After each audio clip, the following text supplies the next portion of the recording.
Hello friends, सरोबन विधि ज्ञान channel में आप सभी का स्वागत है। आज हम इस वीडियो में एक ऐसे सेक्शन, एक ऐसी धारा के बारे में बात करेंगे जो ये प्रावधान करती है कि यदि किसी व्यक्ति की मृत्यु कारित कर दी जाए, उसका मर्डर कर दिया जाए, तो वो पनिशेबल नहीं होगा, यानी कि वो क्राइम नहीं माना जाएगा। ऐसी परिस्थितियों के बारे में हम बात करेंगे जो उस सेक्शन में दी गई है, जिसमें वो एक्ट यानी कि वो कार्य इसे ऑफेंस यानी कि अपराध नहीं बनाता है। तो ये बहुत इंपॉर्टेंट सेक्शन है। वीडियो इंटरेस्टिंग होने वाला है। वीडियो में चैनल में यदि आप नए हैं तो हमारे इस चैनल को सब्सक्राइब ज़रूर कर दीजिएगा और इस वीडियो को लाइक ज़रूर कर दीजिएगा।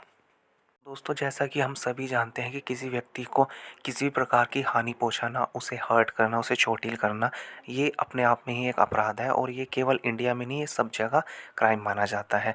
और किसी का मर्डर करना, ये तो बहुत बड़ा ऑफेंस है, बहुत बड़ा अपराध है, तो इसके लिए तो दंड दिया ही जाता है। लेकिन इंडियन कानून में कुछ कंडीशन ऐसी है, कुछ प्रावधान ऐसे हैं कि यदि ऐसा हो जाता है उन परिस्थितियों में, तो वो अपराध नहीं माना जाएगा। तो इसी बारे में आज हम डिस्कस करेंगे। तो आईपीसी यानी कि इंडियन पिनल कोड का एक प्रावधान है, सेक्शन है, जिसमें इस तरीके की कंडीशन दी गई है कि यदि इन परिस्थितियों में ये हो जाए तो ये अपराध नहीं माना जाएगा। तो जैसा कि हम जानते हैं, आईपीसी में छोटे से छोटा अपराध भी पनिशेबल है, दंडनीय है। यदि कोई ऐसा अपराध किया जाता है या ऐसा काम किया जाता है जो किसी को हर्ट करे या किसी का शारीरिक या मानसिक या संपत्तिक तौर पर उसको नुकसान पहुंचाए, तो वो अपराध है।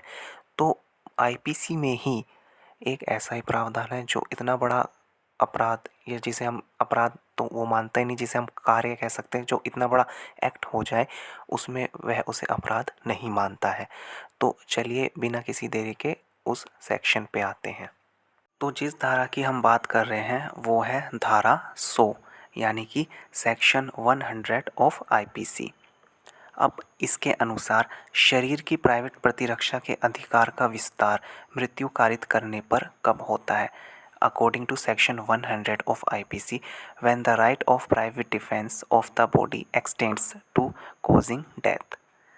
तो इसके अनुसार शरीर की प्राइवेट प्रतिरक्षा, प्राइवेट डिफेंस में यदि कोई कार्य किया जाता है, कुछ 7 इसमें ग्राउंड दे रखे हैं, यदि ऐसे कुछ परिस्थितियां उत्पन्न होती है तो उनमें यदि डेथ कॉज कर दी जाती है तो वो ऑफेंस नहीं है। अब वो ग्राउंड्स कौन कौन से हैं, जिसमें पहला ग्राउंड है कि ऐसा हमला जिससे युक्तियुक्त रूप से यह आशंका कारित हो कि अन्यथा ऐसे हमले का परिणाम मृत्यु होगा, यानी कि यदि आपकी कोई मर्डर करने के लिए तैयार है, मर्डर करने ही वाला है, तो उस प्राइवेट डिफेंस में ये कदम उठाया जा सकता है।